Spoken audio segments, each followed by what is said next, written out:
తెలుగు భాష కనుమరుగవుతోంది అని చాలాసార్లు మనం వింటున్నాం.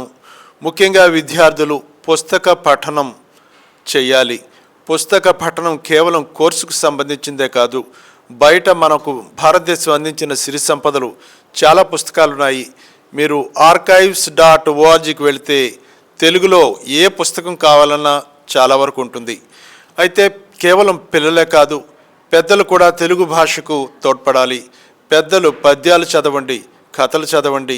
మన భారతదేశ సిరి సంపదను చదివి పిల్లలతో పంచుకోండి.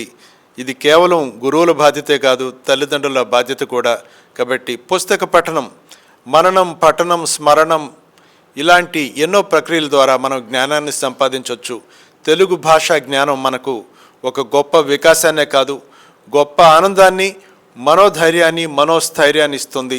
సాహిత్యం చదివితే ఏమీ లాభం లేదనే వాళ్ళకి ఒకే ఒక సమాధానం, మన ఆహ్లాదాన్ని, మన వికాసాన్ని మనం పొందాలంటే మన భాషా సాహిత్యాలను ఎప్పుడూ మరువకూడదు.